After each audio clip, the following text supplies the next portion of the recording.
So I'm going to get the council to make their way up to the dais, and we'll get started this evening. I'll go ahead at this time and call to order our regular session of June 27, 2017. Councilmember Larson will lead us in the opening prayer and the pledges of allegiance to the flags of the United States and the state of Texas. If you'll join me in standing, please.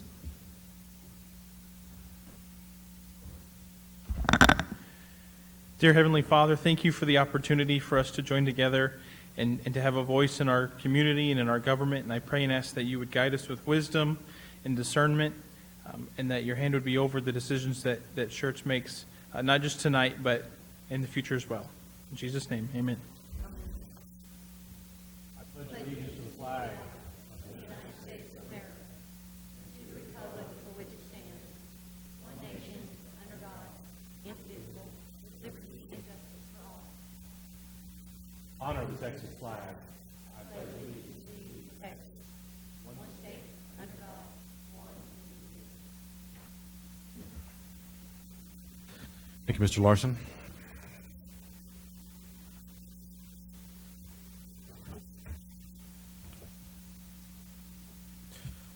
For the next order of business that we have on the agenda this evening, we have city events and announcements. And the first item, we have our announcements of upcoming city events. Who has the duty this evening? Mr. Waite. Good evening, Mayor and members of council. Just a reminder, next Monday and Tuesday, July 3rd and 4th, city offices will be closed in observance of Independence Day. And on Tuesday, July 4th, from 9 o'clock in the morning until 10 p.m., we have our 42nd annual 4th of July Jubilee. There's a 5K in the morning. You can register for it at raceentry.com. And there's a parade, carnival, live music, watermelon eating contest, a variety of food and fireworks.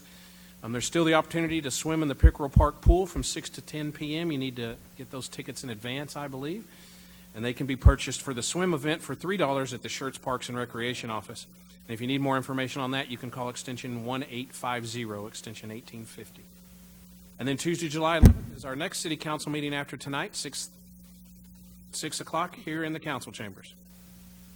Very good. July 11th for the next council meeting, correct? All right, very good. Thank you, sir. Next item we have on the agenda this evening, announcements and recognition by the city manager, Mr. Kessel. Mr. Kessel. Mayor, council, I wanted to just congratulate the library and particularly the Schertz Library Foundation for their fundraiser that they did this last Saturday. They did the mini golf tournament, and I think they had a very large turnout.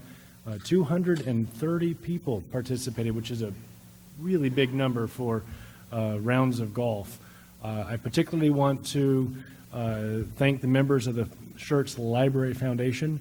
I apologize if I mispronounce the last name. So Gail Douglas, Joe Lott, Joyce DeBoozer, Sandy Kaiser, Jerry Mendenhall.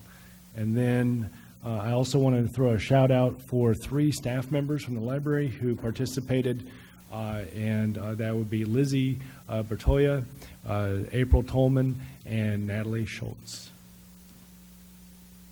Very good. Thank you, sir. Next item that we have on the agenda this evening, we have a proclamation designating July 2017 as Parks and Recreation Month, and I'm going to come down here to the podium and join Mr. Van Zant and Ms. Schrum.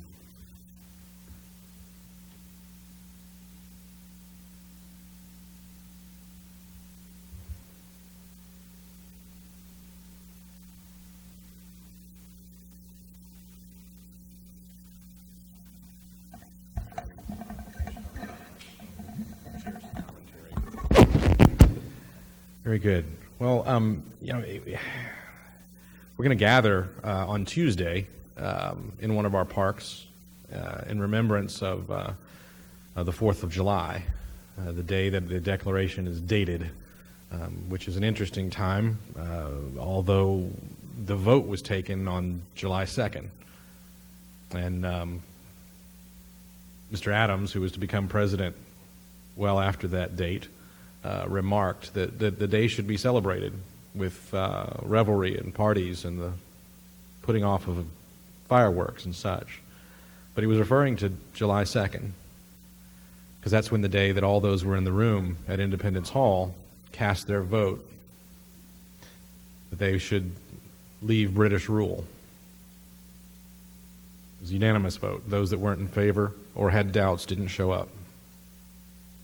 So as we go into this remarkable remembrance, this time about that day when those 50 some odd human beings openly committed an act of treason against their lawful government and created what we have now as the United States, it's appropriate that we remember it in a park here in the city.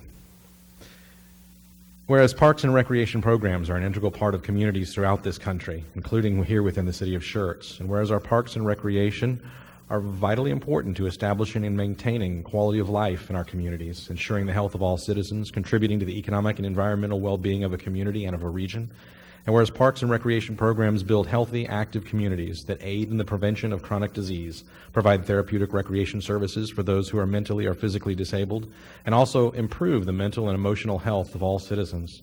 Whereas parks and recreation programs increase a community's economic prosperity through increased property values, expansion of the local tax base, increased tourism, and the attraction and retention of businesses, and crime reduction.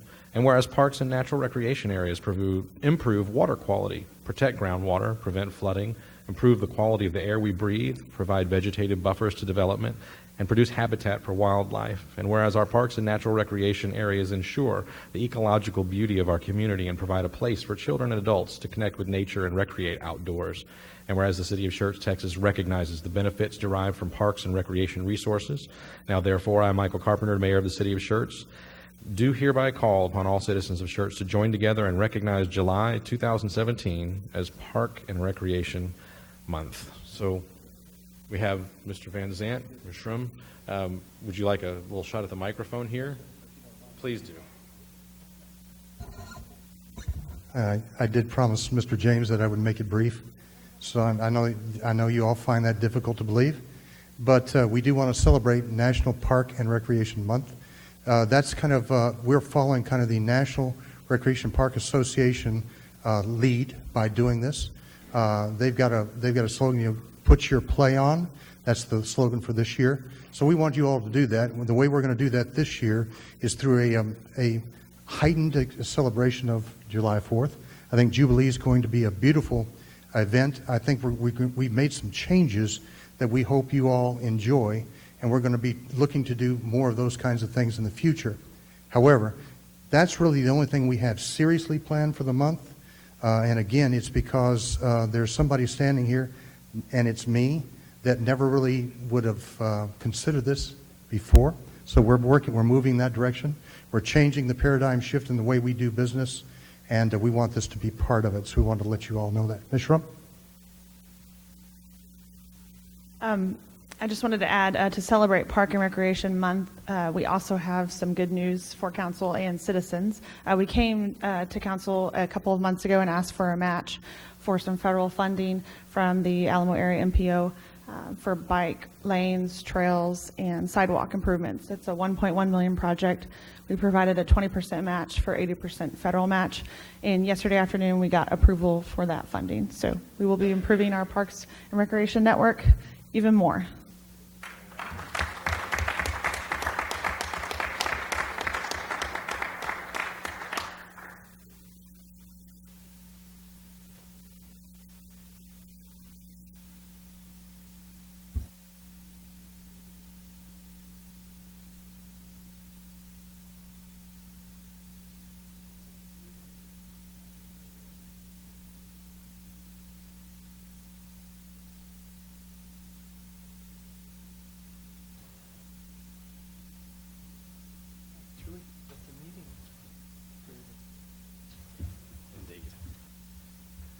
Again, fantastic work to find $4 to one of ours to do this connection and the connectivity that you presented to us a couple of months ago. That's exceptional.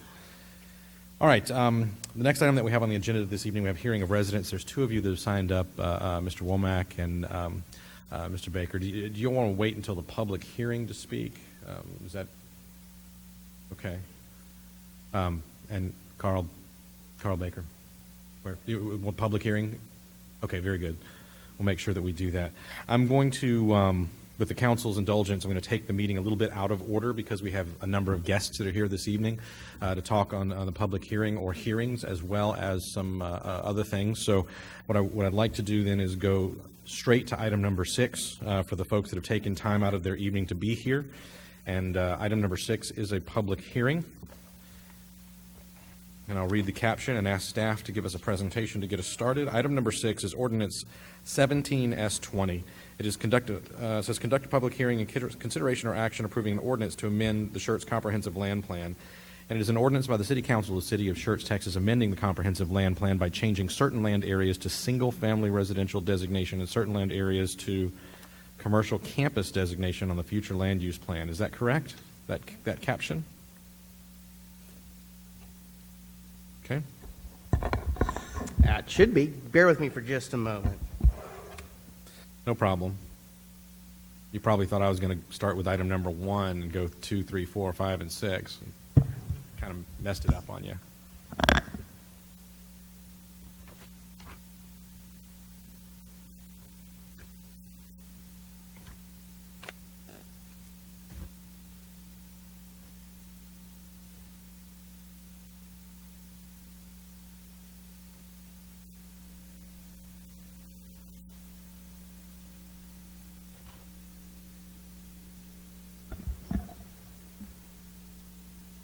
Good evening, Mayor and Council. The item that you have before you is a amendment to our future land use plan for 2 areas in northern Schertz. This is being proposed by staff. So one of the things that the Planning Division of Planning Community Development does is we will periodically look over our comprehensive plan at areas for inconsistencies, things like that. Recently, we've identified these 2 areas as being inconsistent through a number of zoning cases and land plan amendments that have been requested over the last couple of years. And so we are bringing this item forward to you. So the proposed plan, as presented here, is broken into 2 sections. And so the section I'll cover first is kind of the section south of I-35. And so to orient you here, this road running down the middle is 35. This is the edge of our city limits adjacent to New Braunfels. This little bend here is 2252. As we move up, this is 1103. Keep going forward, we've got Schwab Road here, just to give everybody an idea of where we're talking about. So the first place that staff is proposing to amend the comprehensive land use plan is for this area south of 35, that's bounded by Wiederstein Road, Old Wiederstein Road, and then this is 1103, but it's actually the Fairways subdivision included as well. And so as you can see here, what we have is the green is parks and open space, and this is our comprehensive land use plan, which is a plan that the city keeps to show projected future growth vision. This is not zoning, and it's not synonymous with zoning, but it does help us in making zoning recommendations and helps council with zoning decisions. The comprehensive plan is broken into a number of pieces, including a future land use plan text to go with that. The master thoroughfare plan, which we will be hearing later this evening, is also part of our overall comprehensive plan, as is the parks master plan. These are all different portions that we amend from time to time as things change, as the city changes and grows, or as development creates a need for that. And so in this case, the areas that we're looking at, this green is parks and open space, but as you can see here from the streets that are laid out, this is the Fairways subdivision. It's already developed. As we cross 1103, there is a strip of commercial that's here that includes a number of different developments, including a church, some upcoming development that we've got it proposed currently. It's predominantly commercial, though, fronting on 1103. Then moving over further is the Riata subdivision. And then adjacent to that is Belmont Park. We also have the Freeway Manor subdivision. There's a number of large lots adjacent to that, as well as mostly undeveloped land as we get over into this area. And so the dark gray is light gray is industrial. The dark gray is industrial technology and research development.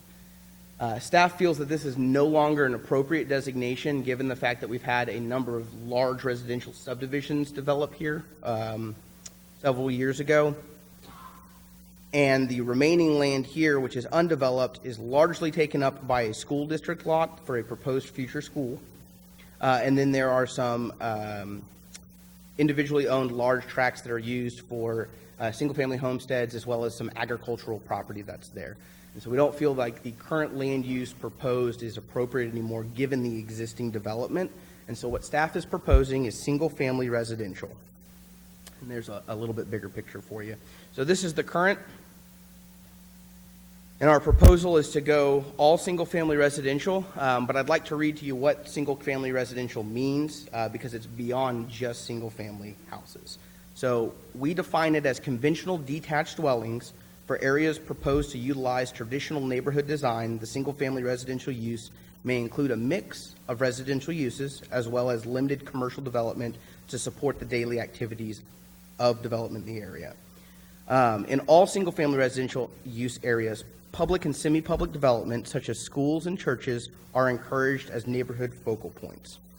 And so again, some of the items that were brought up during the planning and zoning meeting, as well as what staff was looking at when we evaluated this, obviously is the commercial opportunities adjacent to Wiederstein, Old Wiederstein, and 1103, as well as some proposed future thoroughfares as they come through. There may be some good commercial corners. Staff feels that the single-family residential land use designation is appropriate for this area and encapsulates the ability to have those commercial uses as well. So we wouldn't say, yep, existing businesses along 1103, y'all should really be single-family. We would say that fits in with the plan based on that description. The second area is, here's the existing zoning, and let me go through that again. So as you can see, our current zoning, which is R7 is a residential, the Riata, which is R7 is residential, Belmont Park is garden homes is residential. The RA, these are the large tracts that I was referring to, that we've got some agricultural uses as well as single family. Our Freeway Manor is a existing subdivision. I will tell you for the most part, there's no infrastructure out there. It was platted back in the 70s before it was in the city. And for whatever reason, the county didn't have a requirement for the infrastructure to be put in place. And so any of y'all have been out there before, it is platted as legal lots, but there's not actual real streets, sewer, water, those kinds of things. So it is zoned as general business. Part of the reason on that is an individual lot owner can't just come in and build a home without extra cost of having to bring utilities, roadways, and those kinds of things to those lots. Furthermore, we do only have a small area of M1. As I was saying, this very large lot here is owned by the school district for a proposed future school. The smaller portion is actually part of the same lot as this general business, which is more of a commercial tract, and city staff uses developing as commercial. At this moment, we are not proposing to come forward with a rezone. We may, depending on how city council acts on this item, contact the property owners and see if they're interested in voluntarily rezoning their property. So the second area that we're going to look at is up here in North Schertz. And so the current on it, I'm sorry, let me go back here for a moment. The current land use is agricultural conservation. Again, this is right adjacent to 35. Agricultural conservation is identified as predominantly large lot single-family residential. It's 5 acres and greater, as well as agricultural uses and commercial that supports those agricultural uses. As staff has looked at this and what the existing zoning is, as you can see, most of it is predominantly general business.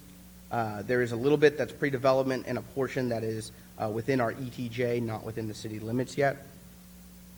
And staff has identified this area, and we're proposing to amend it to be commercial campus,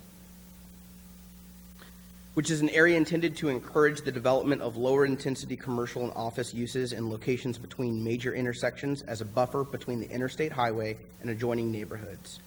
Given the significant linear frontage along I-35 in North Schertz, there are several opportunities to accommodate low-impact campus development that takes advantage of highway frontage and any major environmental assets, such as floodplains, steep grades, and significant vegetation as aesthetic amenities on the site.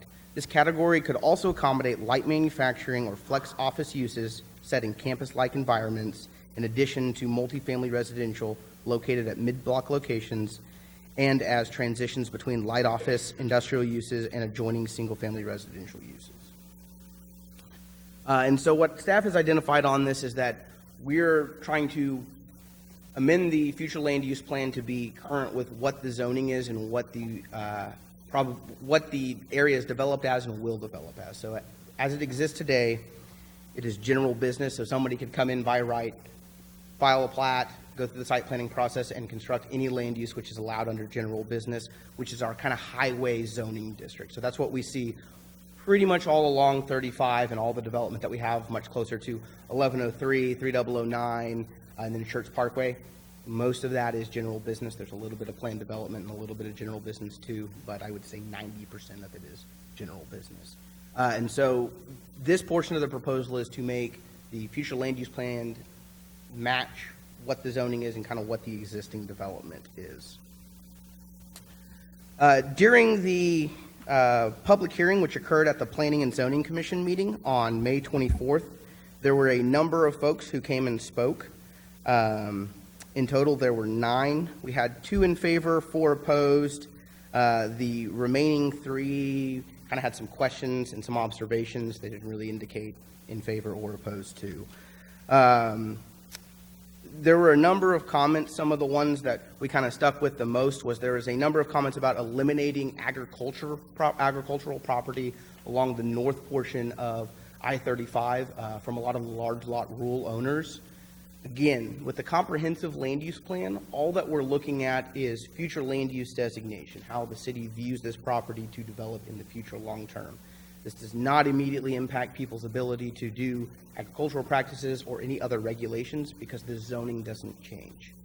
Also, general business does allow agricultural practices such as livestock, which is what most of the 35 frontage agricultural uses are, is livestock as opposed to crop production farming. So that would still be permitted even under the current zoning designation. Those agricultural practices are permitted.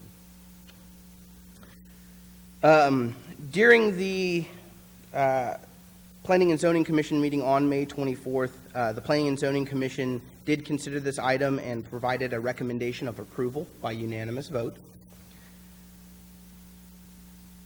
Additionally, city staff recommends approval of this item as it's proposed. I am happy to answer any questions that y'all may have. So we'll do the public hearing, give the public an opportunity to speak first before the council, and just like to ask if you do decide to come forward and speak on this matter that you give us your name and your address so that the city secretary can capture that for the records. About 3 minutes of time is generally given during public hearings. As the chair, I've got a little leeway there if you need a little bit more time, but in fairness to everyone, I ask that you kind of keep it close to that 3 minutes. So at this time, I'm going to open the public hearing and invite anyone that would like to address the council to come forward and do so.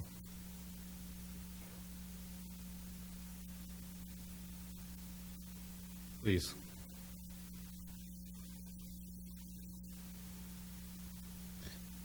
Good evening, Mayor and City Council. My name is Carl Baker. I'm an attorney with the firm Golden Steves and Gordon. We're addressed at 300 Convent Street, Suite 2600 in San Antonio. Thank you. I'm here on behalf of our client, Eckert Springs LLC, which owns property located off I-35 and Eckert Road. Their property is included in the proposed land use amendment being considered today. I'm here to express their full support for the change from agricultural use to commercial campus. We feel this is an appropriate change for all the reasons given by the staff, and that this will help encourage development along I-35 and provide a very strong tax base for the city of Schertz. Thank you. Thank you, sir. Anyone else that would like to address the council this evening on this item?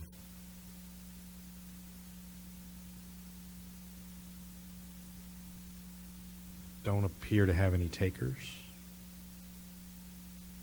Not, then I'll close the public hearing this time, and we'll open it up to the council for questions for our staff.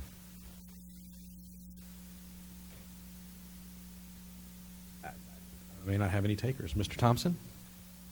Move that we adopt ordinance number 17S20. Second. I have a motion from Mr. Thompson, a second from Dr. Kaiser. Any comments or questions from council? If not, I'll call for a vote. Aye. Aye. Aye. Aye. Aye. Aye. 6 ayes and no nays. The motion carries. We'll have second reading at a future meeting. Thank you, sir. Thank you. Appreciate it. All right, next we're going to move to item number 5.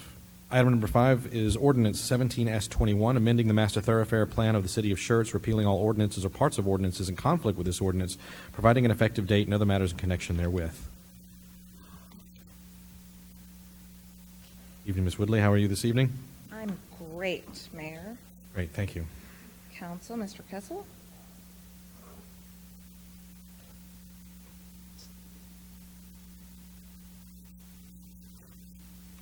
So you'll recall that I was here just a few weeks ago to sort of bring everyone back up to speed on the thoroughfare plan. And so the PowerPoint this evening is just kind of a pared down version of that. I have a tiny little bit of updated information, but we'll just go through it again to set the scene. So again, and this is for any folks who are here who haven't made it to any of the other meetings, the purpose of a thoroughfare plan is to provide for the orderly development of an adequate major street system as land development occurs and traffic increases, to enable coordination with outside agencies and private interests, and to reduce travel and transportation costs. So who's involved with the update? Staff, our consultant, Friesen Nichols, and we do have David Payne and Eddie Haas with Friesen Nichols here this evening. They can address any technical questions for the plan.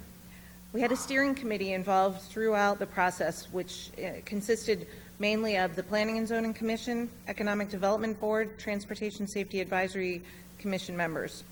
We did get public input over the course of the planning period. We had an open house in April of 2016. We had several public meetings with the steering committee, and we did have one public hearing before the Planning and Zoning Commission, and now this public hearing. And City Council, of course, the most important role to adopt the updated master thoroughfare plan. So the background and history, just want to note that periodic updates to the master plans are needed to keep up with significant changes in the development of the city with respect to population, land use patterns, etc. So again, flashing to the 1972 closest thing we've got to a thoroughfare plan, and then we flash forward 30 years to 2002, and this plan was developed based on the population at the time and projections at the time. This is our current plan, and then I'll go back through a little bit of some pieces of information. In 2002, when the last complete study was done, the population was estimated to be 22,732. I'm sure that's the precise number in 2002. So the sector plan was updated in 2011 to 2013 when population was around 36,000. And the master plan did need some updating, but we did not go through a full study looking at functional classifications, access standards. There was no modeling done. It was more of just a looking at maybe changes to the city's boundaries and some things like that. The latest population estimate we have today is, it's a year old about, but the estimate is 39,000, almost 39.5, which is about twice what the population was the last time a full study was done.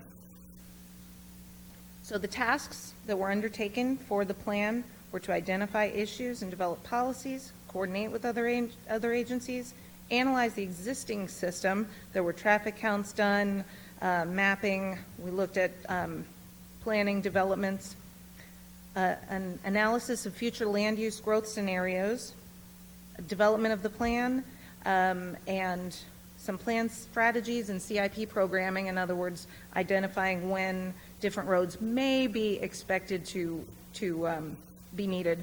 And the last step is plan adoption and documentation. So this is the proposed thoroughfare plan, which you have seen.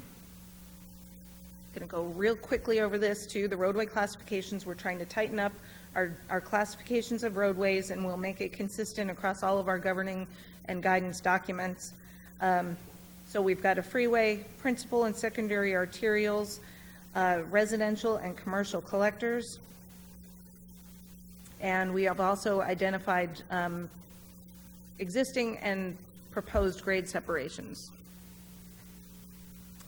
So we provide, and all of this is in the policy document that's part of the plan that we would ask to be adopted, including the sections, typical sections for each one of these classifications: principal arterials, secondary arterials. We do allow for a secondary rural arterials in literally more rural areas of the city, residential collectors, commercial collectors, generally the same size but with different uses. I want to point out again one of the most important points that makes the case for what we've projected to be needed for the thoroughfares in the coming years, is that it allows us to preserve the options for the future. It doesn't set out roads that we're putting on a plan that we're going to build today, but it does allow us to reserve right-of-way for the future instead of allowing development to occur that would block necessary routes. So when this slide, the first version of this slide was used at the open house in April of 2016. And at that time, it was calculated that it would take 11 minutes for the 5-mile trip between Lower Seguin Road at Rhine Valley, the Rhine Valley subdivision, to basically the intersection of 3009 and Elbel. It would take about 11 minutes. The same trip about 18 minutes during a peak hour traffic situation. Since then, a little more than a year later, now with current traffic, 14 minutes, 20 minutes during a peak hour. So very quickly in just 1 year, we can see a difference in the time that it takes. So modeling the same trip without allowing for, oh, I apologize, trying to be very dramatic about this, and I flipped the slide. So without providing for another pathway to cross the railroad tracks in 78, being in the plan now, that would be the extension of 3009, during peak traffic hours, it would be estimated to take 40 minutes for the same trip. And 8,000 trips that would normally be made just won't be made at all because the folks can't get there in the time that they've got available, so they won't be able to do it. This also, of course, want to always point out that these are delays for emergency responders who need to travel across FM 78. Now, hopefully the new fire station will certainly help with that situation, but there will still be a need for emergency vehicles to go back and forth from southern Schertz to central and northern Schertz. So the status and the next steps: Planning and Zoning Commission did have a public hearing and recommended approval May 24th. So we scheduled the public hearing for tonight with City Council. We did send out notices in the, we published notices in the San Antonio Express News, and we're asking you to take action to adopt the plan and thereby amend the comprehensive plan, because this is a plan within a plan, as Bryce described. It's part of the comprehensive plan. If it passes, the second reading will be on July 11th. And with that, we have, I'm sure you'll have the public hearing, but we've got Freeze and Nichols here, I'm here, and Brian James also is here to answer any questions. Very good. Thank you. Yeah, so at this time, we will open it up for public comment. Same thing as before. If you come forth, please just give us your name and address so the city secretary can capture that for the record. And then, about 3 minutes. Again, I've got some flexibility as the chair. So this time, we'll open the public hearing. And anyone who'd like to address the council can come forward and do so at this time.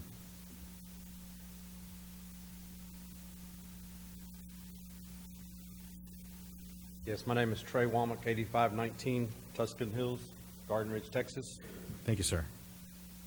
Thank you for your opportunity to let me speak. I want to voice my opposition to part of the planned thoroughfare, not all of it. I understand the need for the roads.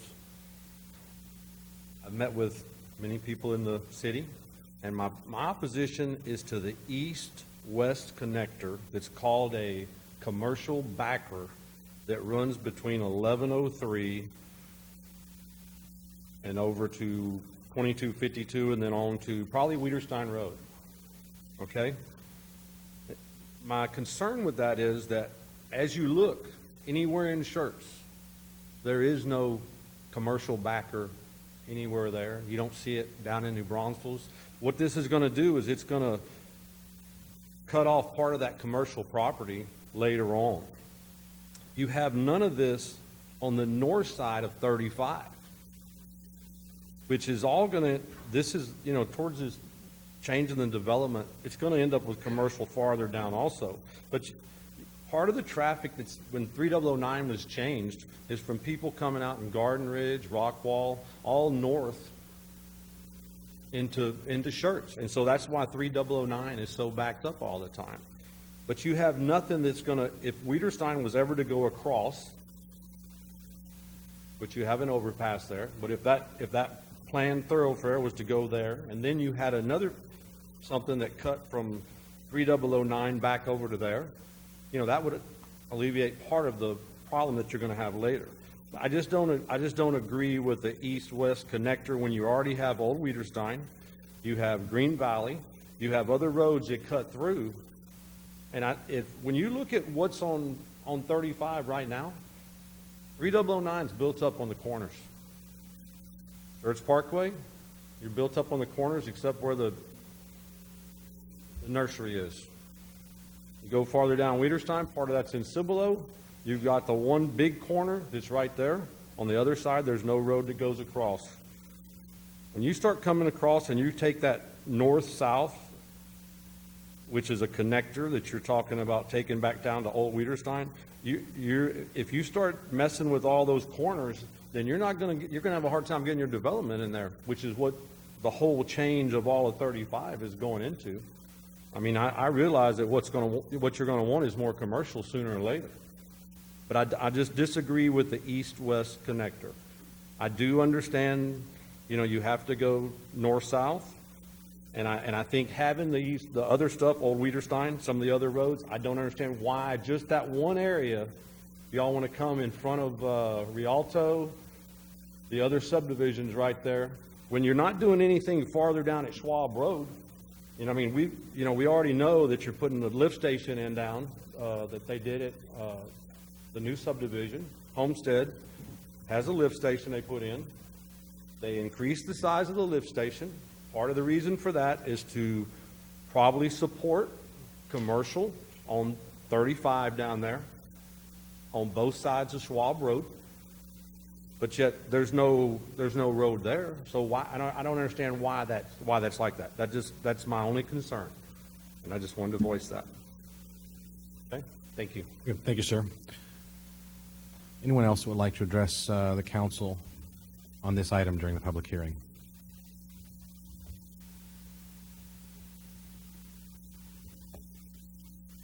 All right, it doesn't look like I have any takers, so at this time, I'll close the public hearing and open it up to council for questions of staff. Mr. Crawford?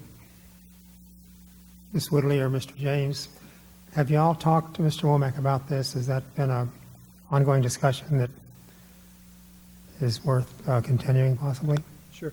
We have had a conversation. I will say, to his credit, he has been very engaged throughout the process. I know. Which is what we want from folks. I think there's maybe just a fundamental disagreement, and we spoke about this the other day. From staff's perspectives, or from our perspective, if we don't need a road, if one's not necessary to move traffic and allow folks to circulate and provide access to properties, then there isn't a reason to provide those roads on the thoroughfare plan. There isn't a reason to eat up people's property with it, to have the greater cost of road construction, and then for the city to have that ongoing maintenance cost. And in this case, our feeling is that because of the existing and future development patterns around there, and because of the spacing of roads, staff feels like that road is necessary. I think, talking to Mr. Womack, not put words in his mouth, he feels like, I don't think it's really needed. I think you've got enough roads in the area to cover it. He certainly points to some other areas that don't have that type of road, and I think he makes some good points that these areas may function okay, other areas not planned to. I will say that part of what we look at is what is the nature of the land use around it and how much traffic are we going to move. So on the other side of 35 from Schertz Parkway, it's a bit of a different development pattern than proposed down here. It's industrial, so you have trips, but the nature of those trips are different. It's large truck traffic throughout the day moving back and forth. And then again, we've got some areas like up by Homestead. It would be great to make a connection from Schwab down to 1103. The problem we've got is that wasn't planned for in the past, and so you can't get that road through the Northcliffe Fairhaven area. And so what we'll rely on is when Homestead comes in, an internal circulation network. Schwab also has a lot of floodplain right there at the intersection that creates some additional challenges. So I don't know that any additional conversations would bear fruit. I can certainly appreciate and respect his position. I think it's certainly a valid position to have. I think fundamentally we just disagree with staff feeling like, based on the amount of traffic and the types of development we'll have in the area, that road is needed to allow traffic to circulate to the degree that we want as a community, but I certainly can appreciate somebody feeling differently. That being said, I seem to remember that you and I talked about issues of placing roads on master thoroughfare plans as placeholders so developers couldn't do things that would block a road later. That's right. And I also seem to remember on planning and zoning that the people in Scenic Hills and that area coming on the north side of that, going through to Homestead, weren't real happy about having the cross traffic go through Homestead and through them also. That's correct. So I'm asking the question again, maybe what Mr. Womack is saying has a value as a placeholder, because we will need these roads. Because I'll bet you lunch, I won't be alive, but between 35 and 78 to 10 from here to Austin will be all houses in 35 years. Houses, investment, houses, buildings, industrial, everything. And these placeholders we're trying to talk about have a value down the road. No pun intended. That's right. And that's why I think the comments he's made have a value for thinking 10, 15 years down the road to avoid what we have at 3009 and 78 dead end with the strip center there and the other things that are, and we've always got our floodplain issues and gully type of things that cause additional expenses. If we thought about, could we make something be better by working with him and taking some of his ideas and pursuing them a little bit further? So I think that's all very well said, and I agree with that. I will say that while I'm not sure there's value in additional discussion right now with regards to finding more consensus on the thoroughfare plan, I didn't mean to imply that we wouldn't continue to talk with him down the road. One of the challenges I think folks have when we have a proposed road shown on the thoroughfare plan that does not exist today. It's a little bit easier when you're expanding an existing road, but when that road is effectively just a line on a piece of paper and there's nothing out in the field, it creates additional challenges. Where is it going to be? What do the alignment need to be? How does it need to connect? And with regard to that, we will continue to have conversations with him. What I've described as the way the development process works is we'll sort of look at end to end and decide where have we kind of defined the points that the road needs to hit, either adjacent to Riata, where it would come across the front of that, and where it would tie into 3009. So those sort of become our bookends. And the way the process works is the first developer in, we point out there's a future road here, and they may think that adds value to their property, they may think it doesn't, and we say, because it's no alignment's been set, you need to have your engineer work up a rough alignment and show us how that might work, understanding the city's criteria for tangents and curves and topography and what we want to do, follow property lines and things like that, avoid natural features, and propose an alignment that meets those criteria. So their engineer goes back and does that. Now, it doesn't mean we accept what that is. Very often we go out to the other affected property owners, we pull together a meeting and we start talking about it. But that first property owner has the benefit of being able to kind of lay that idea out and have that be the idea that folks are reacting to. And so generally they draw it in a way that they feel like makes sense to them going forward as the first one in. And so that's what will happen in this process. So when that occurs, we will continue to have those conversations. The other thing is if development pattern in this area doesn't start happening. What we want to avoid is going another, how many years since doing the thoroughfare plan? You know, we want to avoid going 15 years. So likely we will be back closer to 7 years or so, having rerun counts, rerun analysis. And I would think we'd probably have development in that area by then, but we may not. But we would revisit at that point. How has the world developed? How have things come about? Is the road still needed? It may be more needed, et cetera. I'm just concerned about that first developer that comes in and then blocks something. And that's really the big... Then in 7 years, it's too late. We'll have another 3009 issue. It becomes very expensive and impractical to some way to do a continuing road. That is... Same thing at Wiederstein crossing 35. I agree with you entirely. It's very critical that we look at all of those things, including parcel boundaries and whatnot, how we think it's going to develop. Because once you build something, it's real tough to get around it. You and I have already been talking about Wiederstein Road, Wiederstein Road, how to make that be better and soon because of what they're doing at 1103. And if we could, we didn't talk about extending Wiederstein across 35, but that certainly has a potential to help the Garden Ridge traffic if they want to go north and those kind of things or get to 35. And I don't have the experience that the consultants have or you have, but I do have the concern for the future. Yes, sir. No, you're exactly correct with all you've said. Mr. Womack, don't give up. Hold on just a second. Let's give the council a quick opportunity to have comment or questions asked, and then if council would like, then I'll recognize Mr. Womack. Thank you, Mr. James. Anyone else questions for staff? Mr. Thompson? Move that we adopt ordinance number 17S21. Second. I have a motion from Mr. Thompson. I have a second from Dr. Kaiser. Mr. Crawford, I believe you'd asked if Mr. Womack could be recognized. I think that's a fair and reasonable thing to do. Mr. Womack, if you just come back up to the microphone real quickly and restate your name and address for the record, and we'll give you a little more time. Ray Womack, 8519 Tuscan Hills, Garden Ridge. Thank you, sir. My concern is that when you adopt this plan, that then what you're doing is you're reserving that right of way.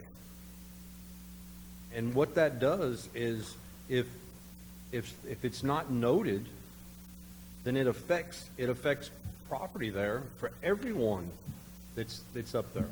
It's not just mine, but I mean that's my concern. And we're talking a thoroughfare plan that's from talking to Kathy, it could be 10 years down the road, 15 years down the road. Nobody knows. And quite honestly, we all know that the 35 will be developed. I mean, you've seen what's happened in New Braunfels, and it's all going to close together. But you're tying up something till someone decides to make that decision, and that's also a concern of mine. And I just wanted to voice that. Thank you for letting me speak again. Yes, sir. Thank you, Mr. Mayor. Mr. Crawford? Good. So I just want to point out a couple things. When I was first elected, we were already well into discussion, and by the way, it's more than 10 years ago.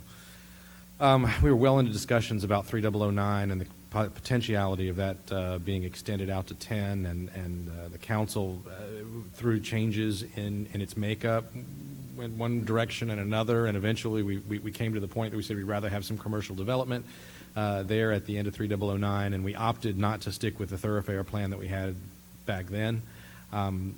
And as you look at what we proposed here, that could easily change again. Mr. Womack, to your point, I hear you.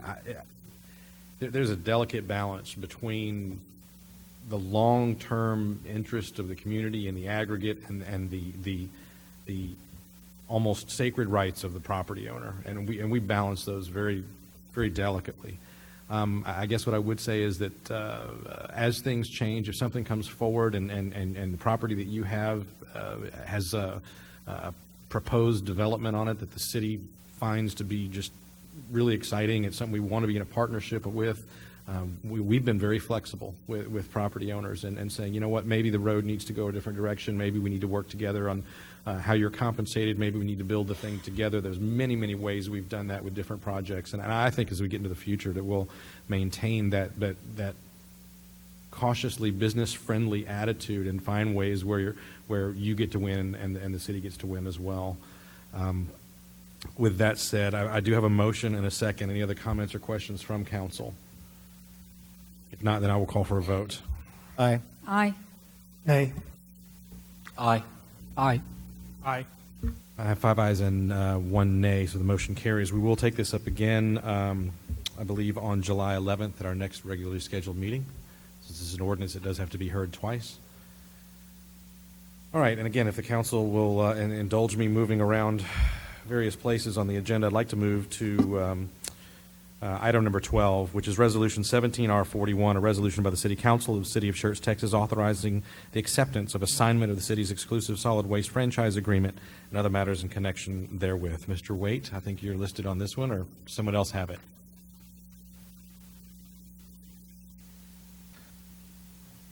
Sorry, I even changed the preliminary changes that I gave to you earlier. My apologies. I'm just seeing who's here and trying to accommodate, trying to keep people here not through their dinner time. I got you.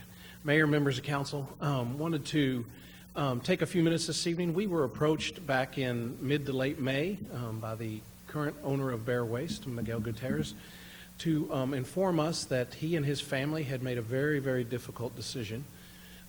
But after a while, they determined it was the right one for them, and that was to sell Bear Waste to another company. Part of that deal being officially consummated is the fact that the contract, the franchise agreement that they have with the city of Schertz would need to be assigned to that purchaser. Our franchise agreement has a clause in it that allows that to happen. It actually, and Bear Waste through their legal representatives actually constructed a letter asking for that assignment.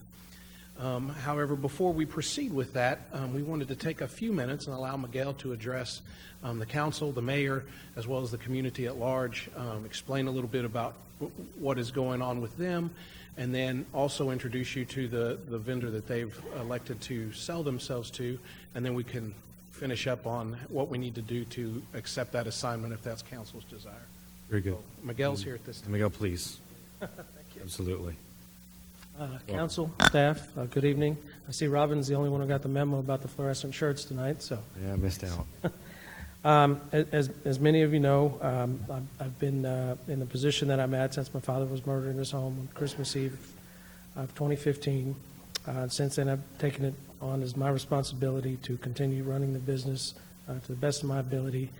And as you can imagine, it's been awfully difficult without him.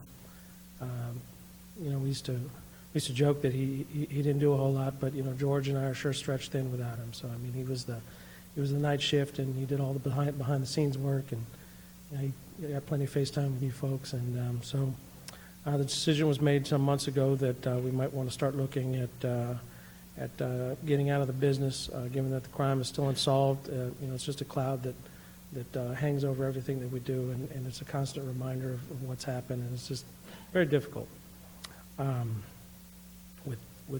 With that said, I would like to thank the city of Schertz as part of the community that's provided a livelihood for 3 generations of my family. Has put food on the table for 4, including my kids. And so the decision to walk away was difficult, but as Dudley said, I think we came to an agreement that it was probably the best thing for the family.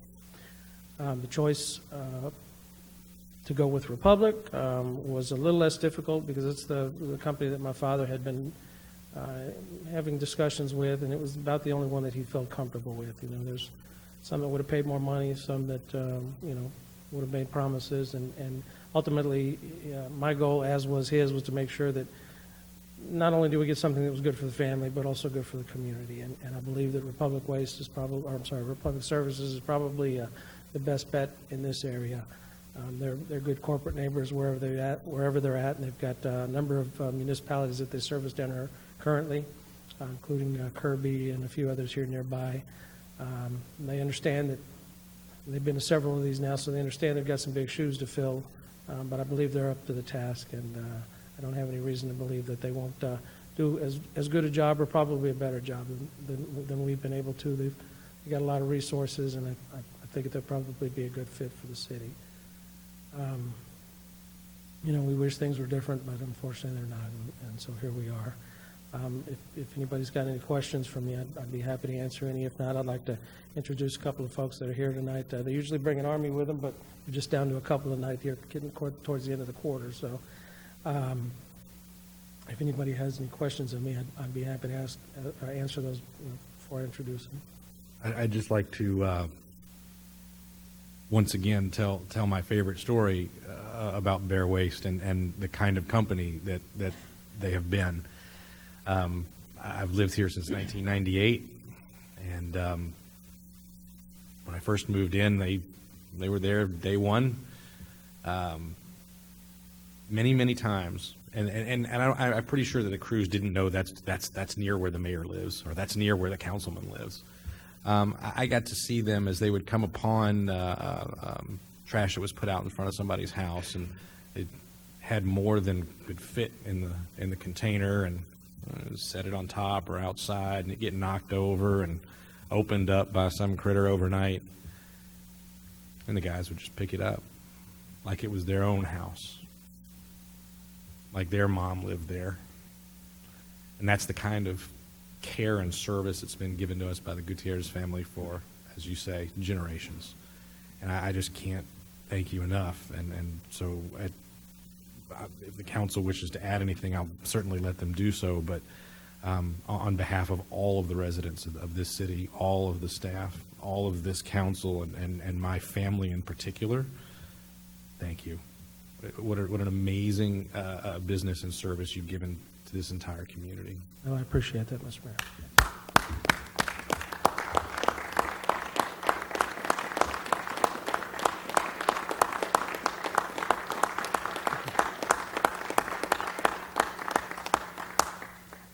Mr. Mayor. Yes, sir. Mr. Crawford, please. Miguel. Sir.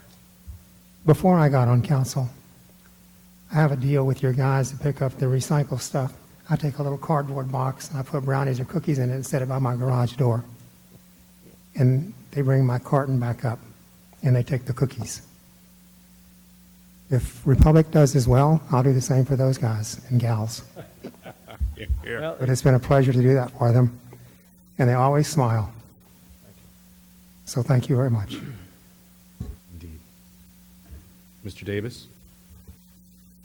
Yeah, I'm sure that we're going to get the same fantastic service that we've had, like I said, and I agree with you, since I got here in 2007, it's been incredible. And lately, I've been throwing so much stuff out on the curb, I'm amazed it's gone when the truck leaves. Is there going to be any impact or change on the spring and fall cleanup? The reason I ask is that is done on your property. Yes, sir. And that is a significant benefit to the community that, you know, everyone talks about every year, the ability to bring things down there and take care of those large bulky items and stuff like that. Are we going to have a significant change in that? There will be a change of venue or change of location only because we will not own that property here soon. I discussed it with staff here about a year and a half ago and told them that it may happen, and we were fortunate to get through the end of last year's cleanup, and then we're still able to get one more cleanup in. I don't think that that's going to be the case for the fall cleanup. So I know that through just several discussions that we've already had over the past, I don't know, probably a year or so, we're trying to find an alternate location. Now, the cleanups themselves are part of the contract, so Republic will be required to provide those. But they'll probably be at a different location, and not probably, they'll be at a different location. I think city's trying to determine that, and they'll work that out with our successors, I'm sure. Right, thank you. And again, thank you for everything you've done. Thank you, sir. Mr. Gutierrez? Yes, sir. Miguel, I can tell just by looking at you, it is a hard decision for you to make. And I just want to thank you and your family for providing the services that you did. Thank you. Thank you very much. My dad worked tirelessly for the past 30 years out here trying to provide the best service for folks that he could, and so I've only been in the position for a short time, so most of that credit needs to go to him. But we thank you very much. Thompson? Again, echo the comments of the council. Miguel, you and your family have done wonderful for generations, especially this last period of time. I wish you the best. I wish that we are able to resolve some certain things that are hanging over us, and that whatever you and your family do down the road for a business venture, I hope that you, your sons, your grandsons, and your great-grandsons will be standing before council as well. Thank you very much. I appreciate that. You bet. Dr. Kaiser? Yeah, again, most people have said everything, but I think probably almost everyone in Schertz could share some story about your company and the service they've provided. My parents have lived in the same house in Schertz since 1979, and they have been so impressed. They don't leave cookies, but my dad leaves soda out, for the They people need that soda. come by. They need soda out Yes, there. yeah, they do. And again, as Robin was saying, good luck to you, to your family, to everybody. And I think, your dad was a fantastic person. Thank you very much. Yes, ma'am. We sure miss him. I've shied away from politics. I know he dabbled in it, but as a private citizen now, who knows? We'll see what happens.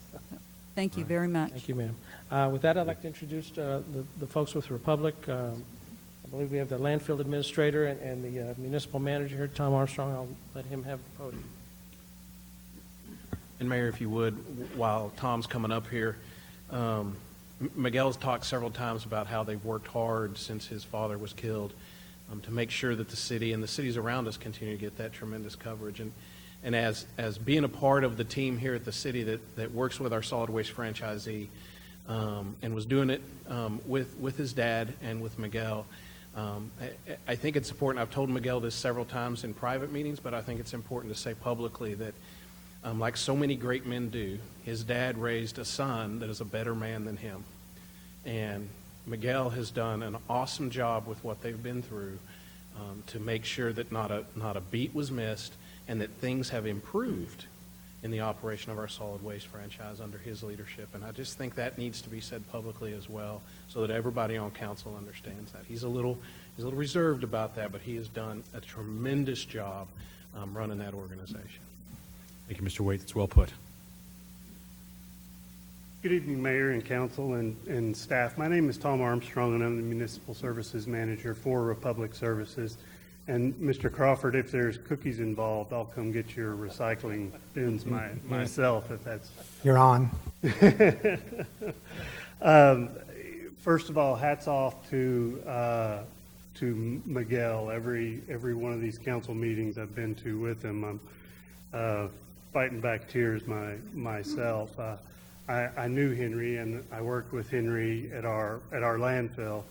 And my Henry story is that Henry was a competitor of mine, but I've never met anybody who knew more about the waste industry than Henry did.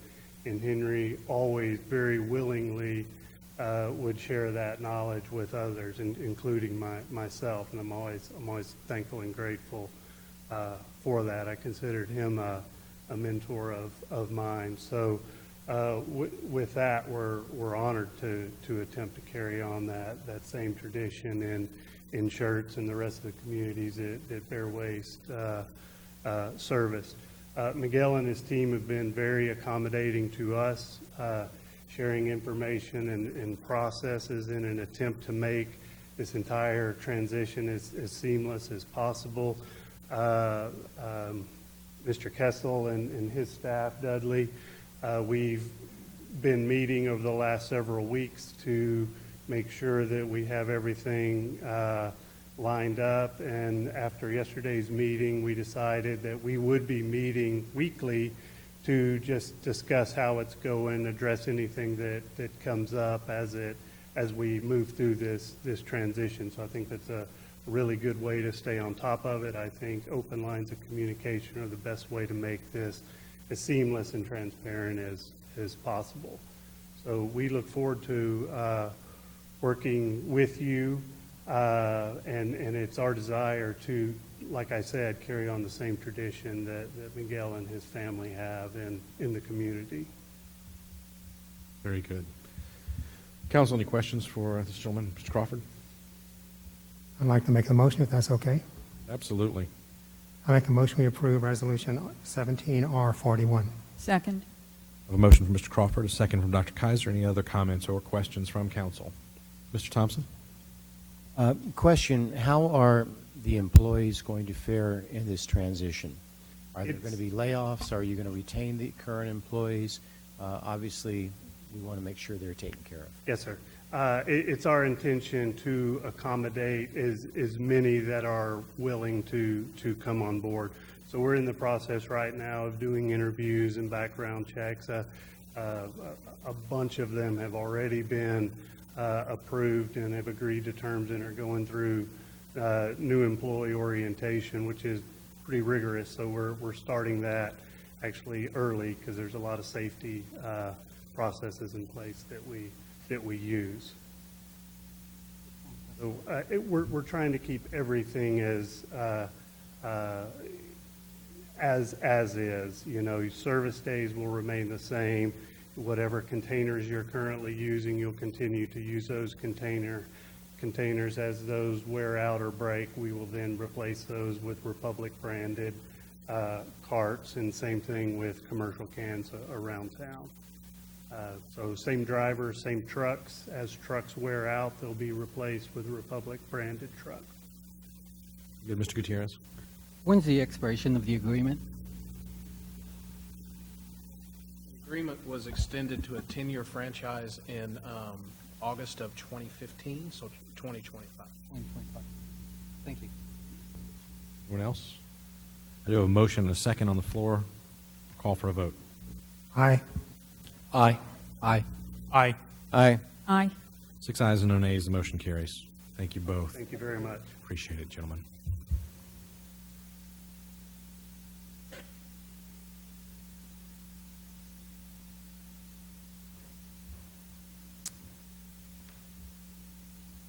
All right, I'm going to go to item number 11 at this time.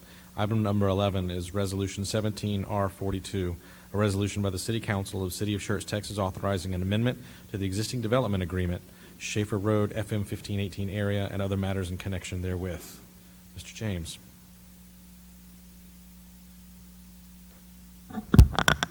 Thank you, Mayor.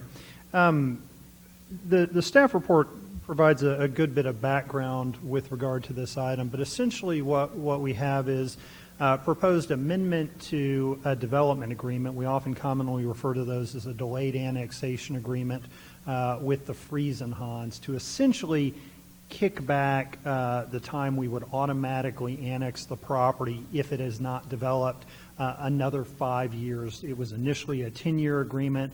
The idea is to move it back another 5 years going forward. And the reason we're entertaining this, as is laid out in the staff report, is the particular property the Friesenhans own in question is directly adjacent, directly south of the future Rose Garden Elementary School site that is under construction. The school district has 2 drives proposed on FM 1518. One of those, the northern one, lines up with an entrance to Willow Grove. The southern one does not. And it does not because the southern entrance to Willow Grove lines up, obviously, with the Friesenhan property. The school district doesn't have the ability on their own property to line that up. That, as you can imagine, is extremely problematic to have the entrance to an elementary school and the entrance to a subdivision slightly misaligned. It creates a bunch of traffic mess, delays people making turning movements and things like that going forward. And so what made more sense too is to share a drive on the Friesenhan property that aligned. When approached by the school district, the Friesenhan said, we don't really want money for an easement, this, that, and the other. What they came back and said is, we'd really like a couple of things. One is to ensure we get a drive approach for our property off of Corbett, which we likely would have done anyway. And so we said, sure, we'll put that in writing and say, if it meets all of our normal requirements, we'll do that. But the other was to say, we'd like to push back another 5 years because of kind of the timing they would see of development. As we discussed it, staff was comfortable with that under the provision that what remained is if they come in to develop a portion of that property or all of it, that would trigger the annexation. And that is really what the city wants to ensure with regard to those development agreements is that we have control over how those properties develop.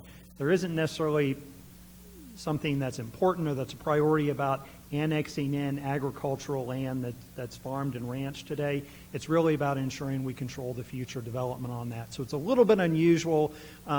It's, again, an issue with the school district, but the reason we agreed is because likely you would be getting calls, city staff would be getting calls, and we would have to deal with the repercussions of having some misalignment of those drives, and our citizens would have to deal with that. And so we felt that in order to have better planning and alignments of things that we need going forward, it made sense. So staff is supportive of extending and amending the development agreement. And I'll answer any questions. Council questions for Mr. James?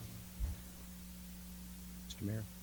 Mr. Thompson? Move that we adopt resolution number 17-R-42. Second. I have a motion from Mr. Thompson, second from Dr. Kaiser. Any other comments or questions from council? Hearing none, I'll call for a vote. Aye. Aye. Aye. Aye. Aye. Aye. 7 ayes, no nays. The motion carries. All right, this time, sorry, 6. I've gotten used to 7 now. What can I tell you? I didn't hear any nays, so I kind of default to it. Thank you for correcting me. It is 6 ayes, no nays. The motion carries. I know I've gone all over the place on the agenda this evening, but at this time, I'd like to go to item 15, a closed session. City Council will meet in closed session under Section 551.071 of the Texas Government Code, consultation with our attorney to consult with the city attorney regarding personnel issues in the city's animal shelter. We will go directly into executive session, and we will recess our open session and return to open session as quickly as we are able.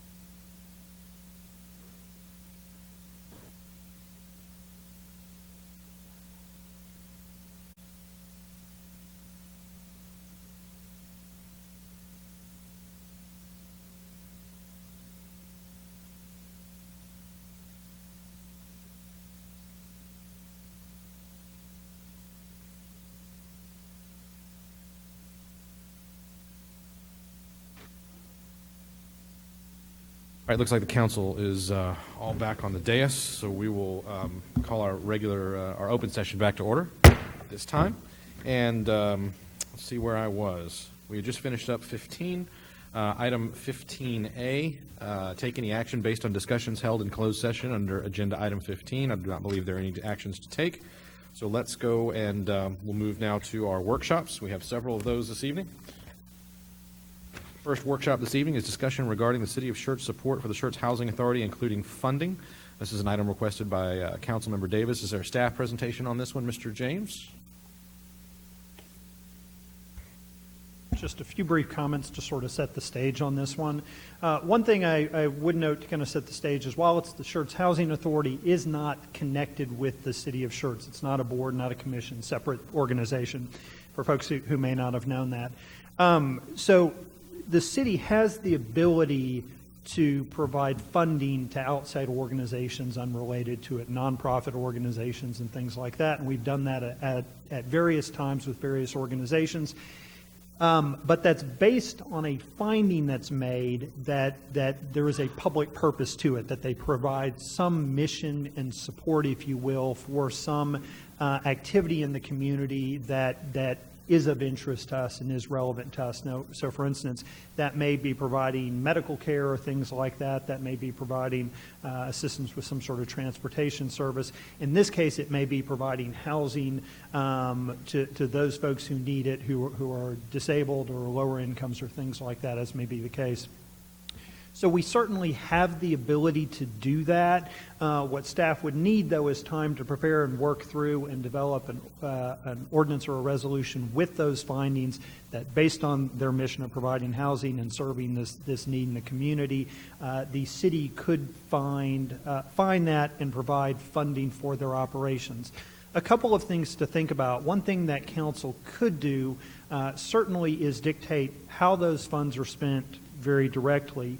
The other thing council could do is more broadly provide a set of fundings and essentially say, utilize these in pursuit of your mission as you see fit. I think the particular question that arose had to do with some litigation that was occurring with the federal government for entities to participate in it. They could not use federal funding to effectively sue the federal government, and my assumption is that the Housing Authority is pretty much entirely or solely supported by federal funding in their mission. So wanted to really set the stage with that. Staff can certainly go either direction in terms of working to prepare that, and certainly would appreciate input from council on those findings in terms of the mission that they provide. One thing you may consider again is whether you want to, in light of kind of revisiting and becoming more aware of that mission, maybe providing slightly more funds, because there probably are some greater needs that they may have in our community as well. I know in the past we've talked about the issue of the Housing Authority paying for building permits with the city. There isn't an ordinance or a fee waiver for that, and so certainly what council might do is say, in light of that, here's a slightly larger pot of money than initially been thought, and you use this in pursuit of your mission to further these goals. Very good. So I'll first recognize Mr. Davis. Thank you, Mr. Mayor. Yeah, again, as the liaison to the Housing Authority, it's an eye-opening experience. Looking at the service they provide to our community with what limited resources they have, and getting a firm understanding of the waiting list that they have. We look at all of the construction, all the development in our community, yet for low-income or disabled people, the Schertz Housing Authority, which serves the Schertz, Cibolo area around here, and has its roots from development from the city of Schertz, has a significant waiting list for adequate facilities for some of our less fortunate members of our community. Again, this one was kind of an interesting one because of the fact that it is a lawsuit that they can participate in. Again, for those who may not have been here the last time, this deals with a 2012 operating subsidies from HUD, Housing and Urban Development from the federal government, where they changed the appropriations back in 2012, and as a result, a lot of in fact, 309 housing authorities across the country joined in a class action suit against HUD on the actions they took in 2012, and they just recently won that lawsuit, and as a result, the federal government was ordered to pay out $135 million to those 309 housing authorities because it was ruled that the HUD was in breach of contract with those authorities. Our housing authority was notified that, and they were not a party to the first lawsuit, they were notified that the organization that brought the first class action lawsuit was going to initiate a second suit on behalf of the housing authorities that did not participate in the first lawsuit. And our housing authority was notified that if they participate, based on the calculations from the previous lawsuit and the appropriations from 2012 and everything else, that they could be ultimately entitled to approximately $58,000. But for them to participate in this lawsuit, there's a $1,000 filing fee that the housing authority would have to pay to join the lawsuit, but they cannot do that using federal funds. And unfortunately, our housing authority only has federal funds. So they're trying to figure out how they can turn around and do like City of Schertz does and every other thing we do, take a small amount of money and leverage it into potentially a lot of money that can help them with their mission down there. So I guess my original reason for bringing it up was to ask the question to the council, is this something that city funds could be used, and if so, how? And I certainly wouldn't mind entertaining a a discussion in the near future about maybe increasing some funding to the housing authority to help them with some other needs that they may have down in that area down there. It's certainly a worthy cause and something that would benefit the community overall. The only issue that I have with this is if we could find some way of partnering with the housing authority and assisting them. They are under a timeline to agree to this lawsuit because the statute of limitations is going to be August 15th. So they would need to know sometime before August 15th of whether or not the city could assist them with this endeavor. And we could certainly come back, I think, on the 11th at the next council meeting in 2 weeks. We'd work with the city attorney to develop that going forward. And again, we could certainly craft something that generally provided an amount of funding for their operations, and they could choose to do it as they see fit, rather than dictate how they might use it, especially if it's a slightly larger amount of money that they could use for other things. So we could come back on the 11th, if that's council's direction. I'd love to see the housing authority get $1,000. I'd love to see them get more if we can give them more, but I mean, that's out of my swim lane now. That's a budget question. So, Mr. James, a couple of quick questions, if I may. We provide money for the Guadalupe County Prescription Assistance Program, do we not? We do. And that's $5,000 a year? I think that is, yes, sir. We also provide money for the Children's Advocacy Center in Guadalupe County. I think it's $5,000 a year. Yes. $5,000 a year. So we seem to have a precedent, as it were, for providing assistance to agencies or entities that we find provide a specific public service for this city. I can't imagine one that fits that definition better than the Schertz Housing Authority. So I wanted to kind of throw that out there for council that we do this. It is not unusual. There's certainly precedent for it. And any other comments that council would like to make on this one?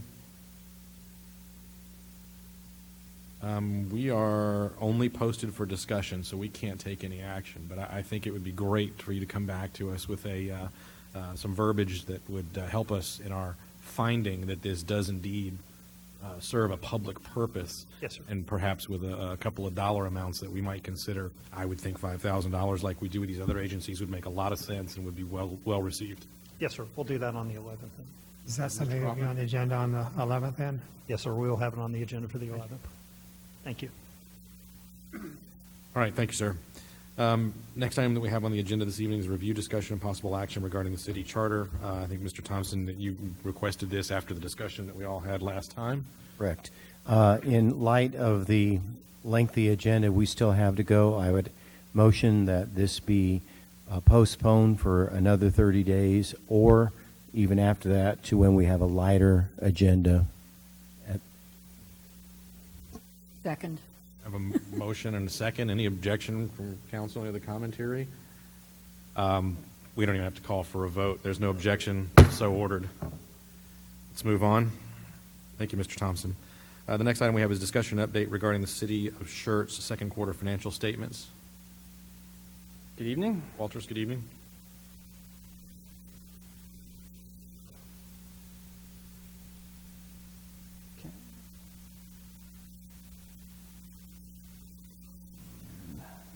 See if I can get it.